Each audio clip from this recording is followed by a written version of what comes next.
과 2계명에 대하여 함께 살폈는데, 이게 1계명은 우리가 예배할 대상, 섬길 대상은 오직 하나님뿐이다 라는 것을 알려주는 계명이라고 했습니다. 너는 나 외에는 다른 신을 두지 말라. 우리가 신으로서 믿고 섬길 분은 오직 하나님뿐이다 라는 겁니다. 그리고 2계명은 우리가 하나님을 믿고 예배할 때의 방법에 대한 계명이라고 했습니다. 하나님을 예배하고 섬길 때에 우상 같은 것, 형상 같은 것을 만들어서 섬기면 안 되고 오직 말씀에 계시된 그 하나님만을 바라보고 섬겨야 한다라고 했습니다. 이제 세 번째 계명에서 다루는 내용은 하나님을 예배하고 섬길 때의 자세, 태도에 관한 계명입니다. 하나님만을 섬기고 또 하나님께서 원하시는 그 방법으로 하나님을 예배하고 섬길 때에 또 하나 중요한 것은 그렇게 하나님을 믿고 섬기는 자의 태도인데, 그것을 여호와의 이름을 망령되게 부르지 말라는 계명으로 알려주신 것입니다. 그리고 태도에 대한 계명을 주실 때에 오늘 보면 하나님께서는 여호와를 망령되게 부르지 말라고 하시는 것이 아니라 여호와의 이름을 망령되게 부르지 말라라고 하신다는 점을 우리가 보아야 합니다. 우리나라 사람들은 이 구절을 상대적으로 이해하기 쉬운 정서를 가지고 있습니다. 지금은 잘 모르겠는데 예전에는 누군가가 부모님의 성함을 물어보면 그 이름을 그냥 쉽게 말하지 않았지 않습니까? 이거 이름 한자 한자에 자자라는 그 단어를 붙여가면서 대답했지 않습니까? 뭐 누가 이렇게 제 아들한테 아빠가 이름이 뭐냐 물어보면 안 세자 뭐 웅자 이런 식으로 대답을 하곤 했지 않습니까? 그러니까 왜 그렇게 했습니까? 부모의 이름을 함부로 입에 담지 않고 또 예의를 갖춰서 입에 담으려거든 굉장히 예의를 갖춰서 담는 것이 당연하다, 마땅하다고 여겼기 때문입니다.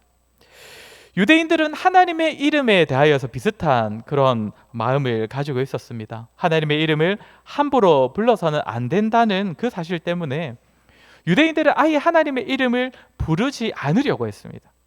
성경을 읽다가도 하나님이라는 이름이 나오면, 하나님이라는 단어가 나오면 일부러 주님이라는 단어로 바꿔서 읽었고, 또 성경을 필사하거나 기록을 할 때에도 하나님이라는 단어가 나오면 일부러 점 4개만을 찍어서 하나님을 뜻한다는 식으로 그렇게 점 4개만을 찍어 놓기도 했습니다. 나름대로 하나님의 이름을 귀하게 여기고 또 존중하는 모습일 텐데, 그러면 과연 하나님께서는 하나님의 이름을 망령되게 부르지 말라고 하시는 것, 이것도 이와 비슷한 차원에서 우리가 이해하면 되는 것인가? 이에 대하여서 오늘 3계명을 통해 살펴보도록 하겠습니다. 오늘 말씀드릴 내용은 크게 3가지입니다. 먼저는 3계명에서 하나님의 이름을 망령되게 부르지 말라고 하시는데, 그러면 하나님의 이름은 어떤 의미인가? 하나님께서 이름을 함부로 부르지 말라고 하신다는 것은 일단은 부를 수 있는 이름을 주셨다는 것인데, 그것이 어떤 의미인지를 먼저 살피고, 두 번째로는 그 이름을 망령되게 부른다는 것이 어떤 의미인지, 그 망령되게 부르지 않는다는 것은 그럼 어떤 것인지를 또 살피고 적용을 해보겠습니다. 마지막 세 번째는 그러면 우리는 하나님의 이름을 어떻게 불러야 하는 것인가? 망령되게 부르지 않는 것에서 더 나아가서 하나님의 이름을 부르는 우리의 모습은 어떠해야 하는가에 대하여서 살피겠습니다. 먼저 하나님께서 우리에게 하나님의 이름을 알려주셨다는 그 사실에 대하여 살피겠습니다. 우리가 기억할 것은 하나님의 이름은 하나님께서 사람에게 알려주신 이름, 계시하여 주신 이름이라는 사실입니다.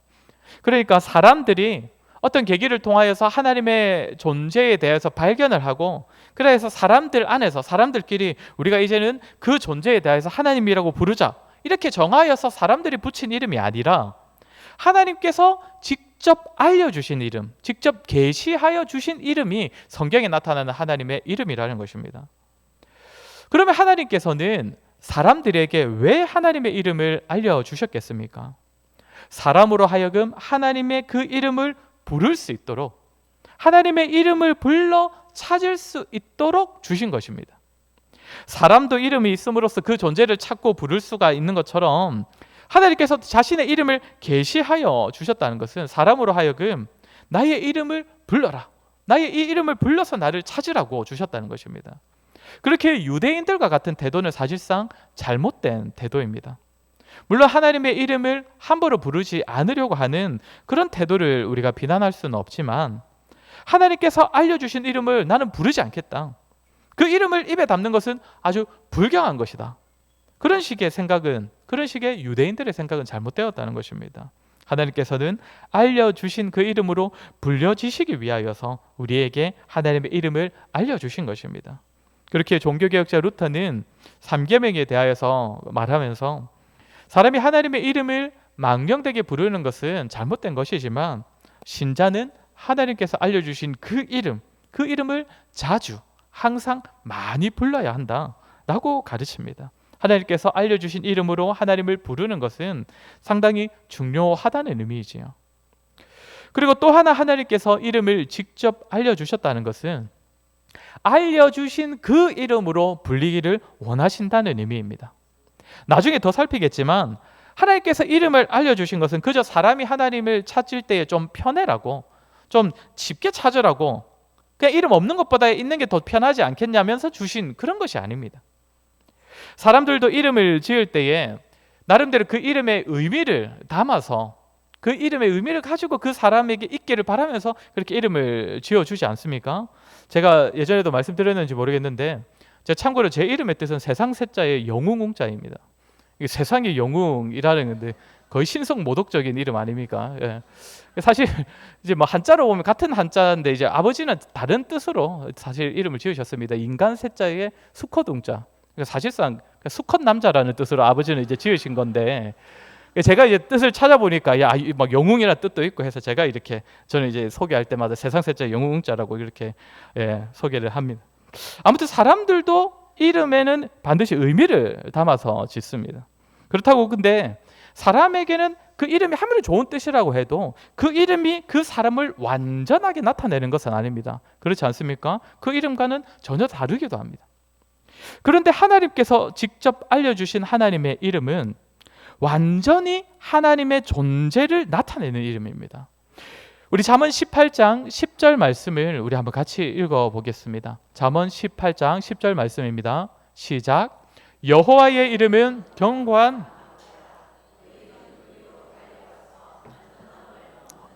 아멘. 여기서 뭐라고 합니까? 여호와가 아니라 여호와의 이름이 견고한 망대다라고 말을 합니다. 어떤 의미입니까?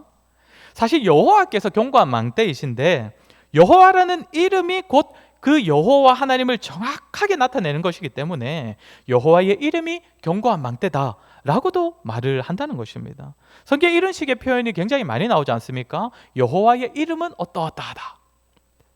그렇게 하나님의 이름은 하나님을 상징하는 정도가 아니라 어느 정도 표현하는 정도가 아니라 아예 하나님의 존재를 정확히 나타내는 이름입니다. 그렇기 때문에 하나님께서는 자신이 직접 알려주신 그 이름으로 불려지기를 원하시는 것입니다. 다른 이름이 아니라 사람들이 정한 이름이 아니라 알려주신 그 이름으로 불려지시기 위하여서 하나님께서 자신의 이름을 직접 알려주셨다는 것입니다. 그리고 세 번째로 이렇게 하나님의 이름은 곧 하나님의 존재를 나타내기 때문에 하나님께서는 사람이 하나님의 이름을 부를 때에 그 하나님의 존재에 대한 믿음의 고백이 담겨 있기를 원하십니다. 이름 자체가 하나님의 존재를 나타내기 때문에 사람은 그 이름을 입에 담는 순간, 그 이름을 부르는 순간 하나님의 존재를 부르고 고백하는 것이 됩니다. 그렇게 하나님의 이름을 부르는 사람에게는 그 이름에 대한 합당한 반응, 그 신실한 반응, 그 마음이 요구된다는 것입니다. 성경에 기록된 하나님의 이름은 참 다양하게 많이 있지만 삼계명에서는 특별히 여호와라는 하나님의 이름을 말씀하십니다. 여호와라는 이름의 의미가 무엇입니까? 우리 성경에는 스스로 있는 자라고 번역을 하고 있는데 사실은 훨씬 더 많은 다양한 풍성한 의미가 있는 그런 단어입니다. 나는 나다. 나는 될 일을 되게 하는 자다. 나는 항상 존재하는 자다. 이런 식으로 정말 다양한 의미를 발견할 수 있는 이름이 여호와, 스스로 있는 자라는 이름의 의미라는 것입니다. 하나님께서 이 이름을 언제 알려주셨습니까? 오늘 두 번째 읽은 본문에 나오지요. 출애굽기 6장 2절과 3절 말씀을 보면 나는 여호와라. 내가 아브라함과 이삭과 야곱에게 전능의 하나님으로 나타났으나 나의 이름을 여호와로는 그들에게 알리지 아니하였고 라고 하십니다. 창세기에 나오는 이스라엘 조상들에게 하나님께서 안 나타나신 것은 아니지만 여호와라는 이름은 그들에게 계시하지 않으셨고, 지금 모세와 이스라엘 백성들에게 처음으로 이 이름을 나타내셨고 계시하셨다는 것입니다. 그러면서 뭐라고 하십니까?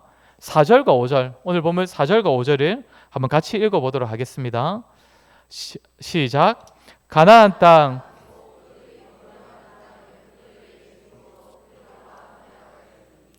이제 애굽 사람이 종으로 삼은 이스라엘 자손의 신음소리를 내가 듣고 나의 언약을 기억하노라. 뭐라고 하십니까? 조상들과 세웠던 그 언약을 기억하고 이루실 것이다, 이루겠다라고 말씀하십니다.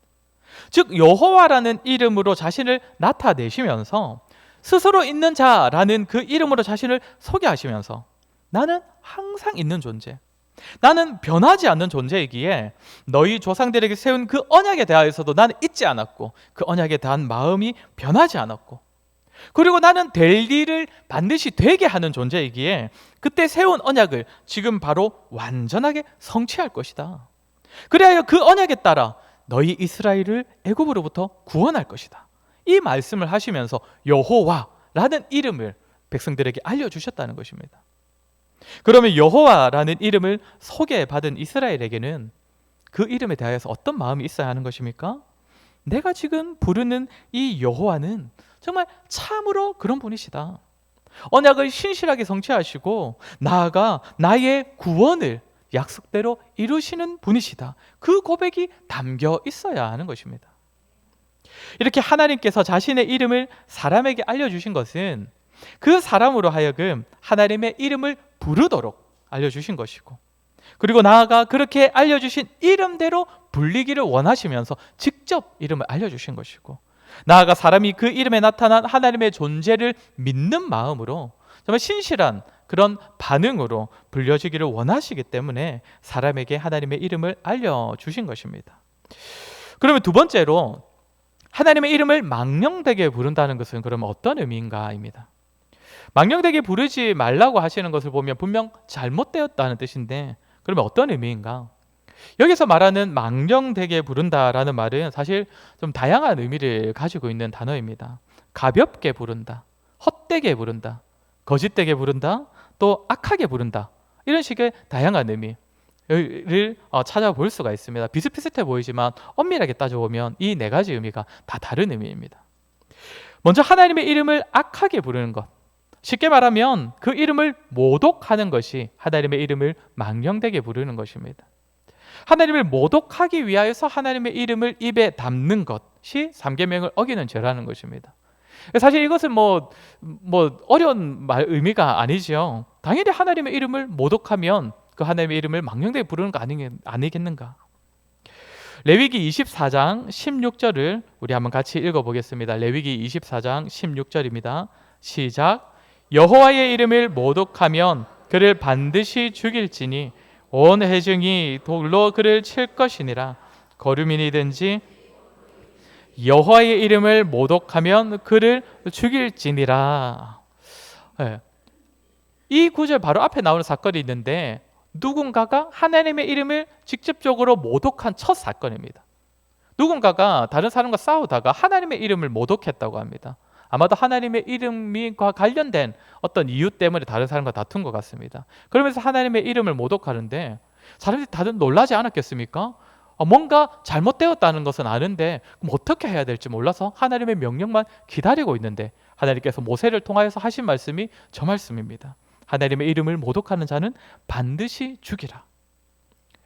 사실 우리 믿는 사람들 안에서는 쉽게 나타나지 않는 모습입니다. 성도 중에서는 하나님의 이름을 모독하는 모습으로 3계명을 어기는 사람은 거의 없을 것입니다. 두 번째로 하나님의 이름을 망령되게 부르는 것은 헛되게 부른다라는 의미입니다. 조금 풀어서 말하자면 헛된 것을 섬기듯이 하나님의 이름을 부르는 것이 망령되게 부르는다라는 의미라는 겁니다. 즉 헛된 우상을 섬기는 마음으로, 그런 모습으로 하나님의 이름을 찾고 부르는 것. 지난주에도 살폈지만 사람들이 우상을 만들어 섬기려는 이유는 자신들의 바램과 요구 때문이라고 했는데, 하나님의 이름을 부르면서도 하나님의 존재됨과 그 이름에 나타나는 그 하나님의 속성에는 관심이 없고 그저 자신의 바램, 자신의 뜻을 우선시 여기는 마음으로 하나님의 이름을 부르는 것은 사실 3계명을 범하는 모습이라는 것입니다. 열왕기상 22장 5절 6절 말씀 우리 한번 같이 읽도록 하겠습니다. 열왕기상 22장 5절과 6절입니다. 시작. 여호사밧이 또 이스라엘의 왕에게 이르되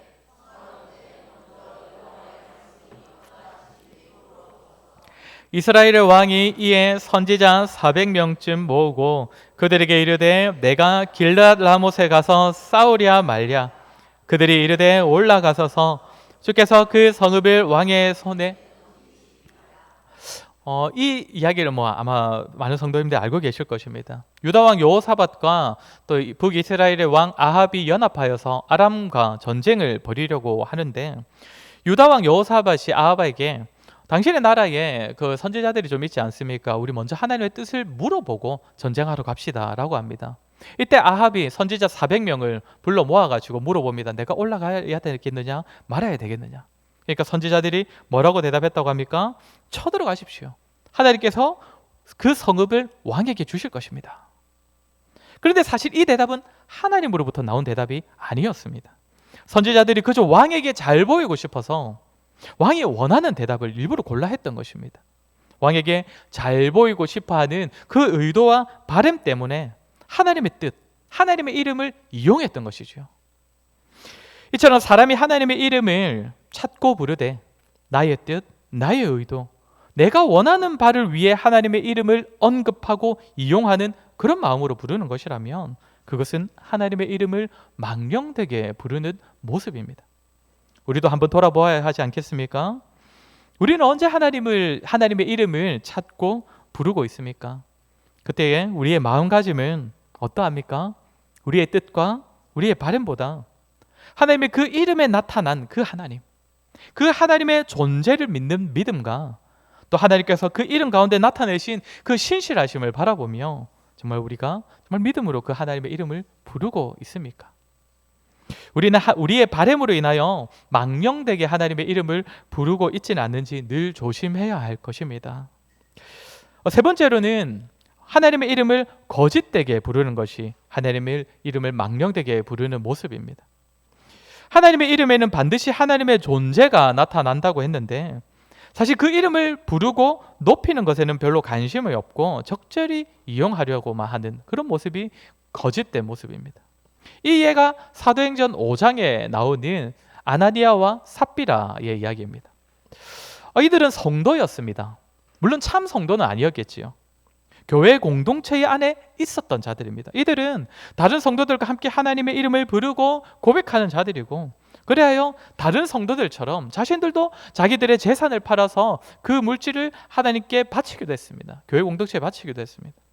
그러나 이들은 외적으로는 다른 사람들과 동일하게 하나님에 대한 믿음을 고백하고 섬기고 또 믿음에 따르는 행동들을 한 것 같지만 사실 하나님의 이름은 자신들의 삶에 전혀 상관이 없었던 것입니다. 어느 정도 다른 성도들이 흉내를 내고는 있지만 그 이름에 담긴 하나님의 존재는 사실 그들에게는 아무 의미가 없었던 것이지요. 거짓되이 하나님의 이름을 불렀던 것입니다. 이런 모습을 오늘날에도 한번 적용해 볼 수 있을 것입니다. 하나만 예로 들어보자면 오늘날 기독교와 관련된 이름으로 된 사업체라든지 또 병원이라든지 이런 기업들이 많이 존재를 합니다. 성경 인물이나 성경에 나오는 장소들을 이름으로 내세우는 곳들이 있는데 그렇게 하는 것이 나쁜 것은 아니죠. 저는 오히려 좋다고도 봅니다.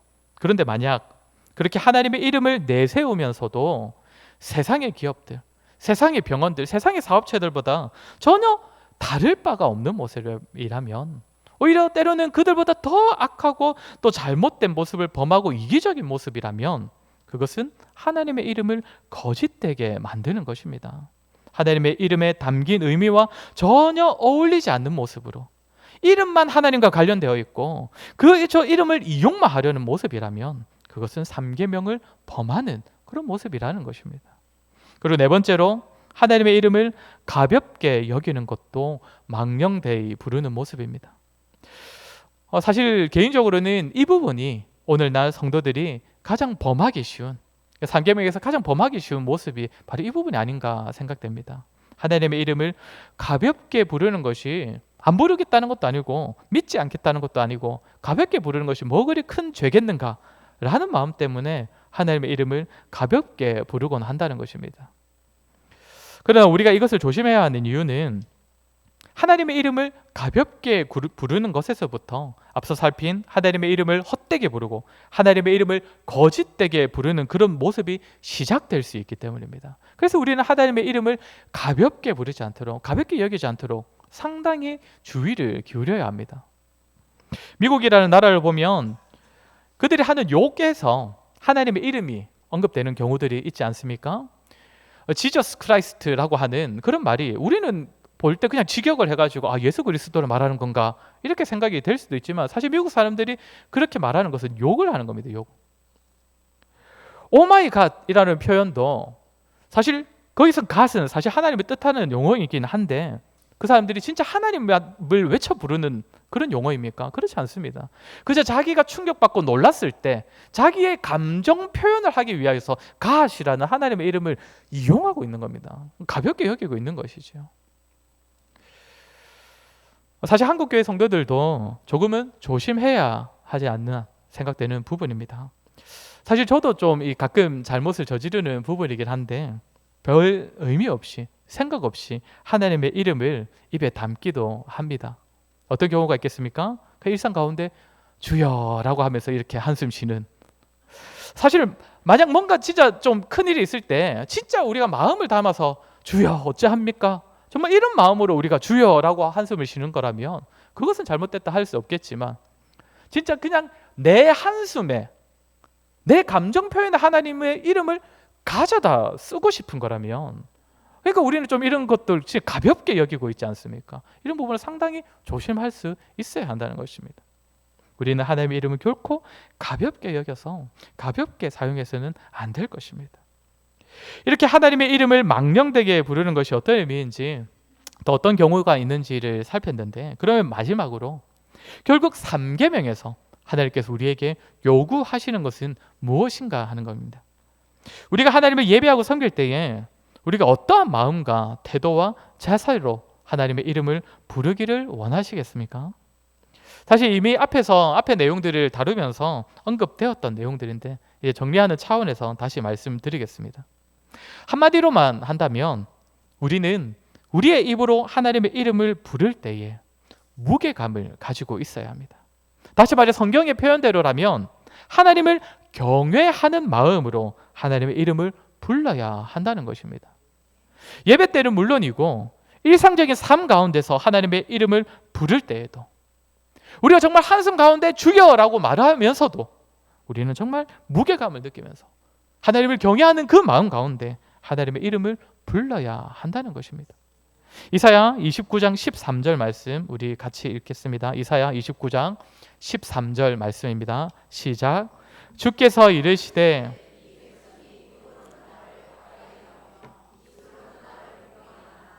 그들의 마음은 내게서 멀리 떠났나니 그들이 나를 경외함은 사람의 계명으로 가르침을 받았을 뿐이라. 하나님께서 지금 지적하시는 이스라엘 백성들의 모습이 어떠합니까? 하나님의 이름을 부르지 않는 것이 아닙니다. 하나님의 이름을 입술로는 알고 부르고 있지만 문제는 무엇입니까? 그들의 마음이 멀리 떠났다는 것입니다. 그리고 하나님을 경외하는 마음이 없는 것도 아니라고 합니다. 그런데 어느 정도라고 합니까? 하나님으로부터 주어진 계명을 사람의 계명 정도로만 그렇게 권위 있게 여긴다는 것입니다.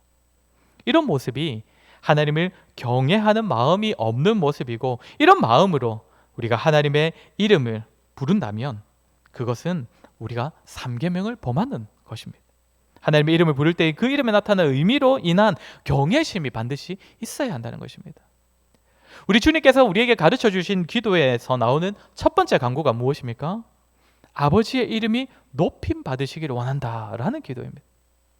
예수님께서는 그것을 제일 먼저 기도하라고 가르치십니다. 우리의 삶에서 정말 우리의 마음에서 정말 아버지의 이름이 높임 받으시기를, 왜 그렇습니까? 이것이 전제되지 않으면, 모든 것을 통하여서 하나님의 이름이 높임 받으시기를 원한다는 이것이 전제되지 않으면, 사실 그 뒤에 따라 나오는 모든 간구들은 사실상 인간적인 간구가 되기 때문입니다. 하나님의 이름을 불러 구하더라도 자신을 위하여 부르는 것이고, 또 하나님의 이름을 가볍게 이용하려는 그런 간구가 되기 때문에 가장 먼저 우리가 구해야 할 것은 하나님의 이름이 높임 받으시기를 그렇게 구하라는 것입니다. 하나님의 이름에 대한 무게감, 그 경외심으로 하나님을 높이게 하소서. 과연 우리에겐 하나님의 이름을 부를 때마다 그분에 대한 경외심과 그 이름의 의미로 인한 무게감을 느끼고 있는지를 우리 자신을 늘 돌아보아야 할 것입니다. 그리고 이것을 위해선 우선되어야 할 것이 있습니다. 그것은 하나님의 이름에 나타난 의미들을 바르게 알고 또 그 의미를 기억하는 것입니다. 사실 구약 이스라엘 백성들이 하나님께서 주신 이름, 그 여호와라는 이름의 의미를 제대로 알고 늘 되새기고 항상 마음에 간직했다면, 그들이 여호와라는 이름을 부를 때마다 하나님을 경외하는 마음은 저절로 따라 나오지 않았겠습니까? 구약시대 이스라엘 백성에게 여호와라는 이름으로 하나님께서 나타나셨는데, 그것은 아브라함과 이삭과 야곱과 세우신 그 언약을 성취하시면서 애굽으로부터 구원하신 하나님으로 자신을 나타내면서 여호와로 자신을 나타내셨습니다. 신약시대의 성도들에게 계시된 나타난 하나님은 어떤 분이십니까? 예수 그리스도를 보내주신 하나님이십니다. 이 역시도 약속하신 메시아를 보내셔서 언약을 성취하는 가운데 구원을 이루시는 하나님으로 나타났습니다. 애굽으로부터의 구원 정도가 아니라 이제는 그리스도를 통한 백성들의 완전한 구원, 완성된 구원을 이루시는 하나님으로 신약시대에는 하나님 자신을 나타내셨다는 것입니다. 이제 예수님의 승천 이후에 성도들은 이제는 어떤 시대를 살아가고 있습니까? 구약시대 때 성부께서 나타내신 일들, 그리고 복음시대 예수님께서 오셔서 직접 나타내신 구원들, 그리고 그것을 이제는 성령께서 직접 깨달아 알게 하시는 시대를 오늘날 성도들은 살아가고 있다는 것입니다. 성령의 조명하심을 통하여서 하나님의 계시에 대한 깨달음을 허락하시고, 나아가 그 사실을 믿을 수 있도록 성령 하나님께서 성도들 안에 일하고 계십니다. 그런 시대를 오늘 모든 성도들이 살아가고 있습니다. 그렇기에 시대가 지날수록 하나님의 계시는 더욱 밝히 풍성하게 분명하게 드러났습니다. 구약시대 때보다는 복음시대, 그리고 신약시대, 그리고 그 이후가 되어서는 더욱 밝히 하나님의 이름이 드러났다는 것입니다. 예수 그리스도께서 오심으로써, 또 성령께서 오심으로써. 그렇게 우리는 조금만 힘쓰면, 조금만 마음을 쏟으면 우리 하나님께서 우리에게 어떤 분이신지, 우리 하나님의 이름에 나타난 의미가 무엇인지를 우리는 충분히 분명하게 풍성하게 깨달아 알 수가 있습니다. 그리고 그 깨달음에서 오는 무게감, 하나님을 향한 경외심을 품을 수 있다는 것입니다. 하나님께서는 구약시대에도, 지금보다 밝히 드러내지 않으셨던 구약시대에도 하나님의 이름을 망령되게 부르는 자들을 향하여 그들에게 죄 없다 하지 않으셨습니다. 그것을 싫어하셨는데, 그렇다면 오늘날 이미 오신 예수 그리스도와 성령 하나님을 통하여서 하나님의 이름의 의미가 보다 분명하게 나타난 시대를 살아가는 그러한 저와 여러분이 하나님의 이름을 망령되게 부른다면 그것을 하나님께서는 절대로 죄 없다 하지 않으실 것입니다. 그렇게 우리는 구약시대 이스라엘 백성들보다 더욱더 무게감을 가져야 합니다.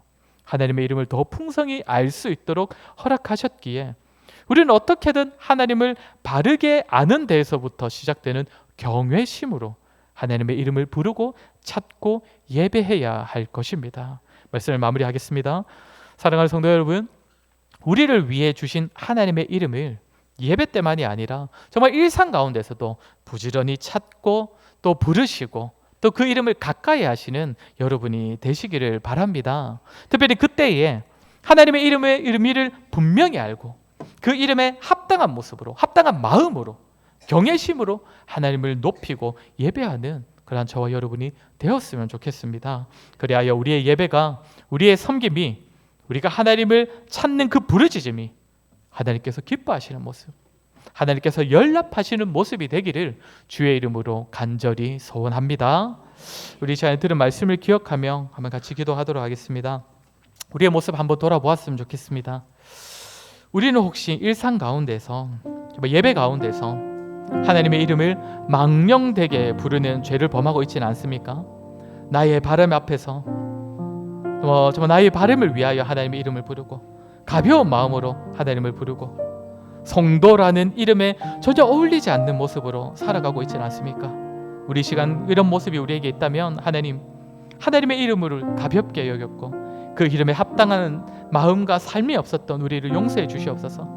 이제는 하나님의 이름을 부를 때에 우리를 부르시고 우리를 구원하신 하나님, 언약을 신실하게 성취하시는 하나님을 바라보고 그 하나님을 경외하는 마음으로 하나님을 찾고 하나님을 예배하는 우리가 되게 하여 주시옵소서. 우리 시간에 들은 말씀을 기억하며 우리 한번 같이 기도하도록 하겠습니다. 기도하겠습니다.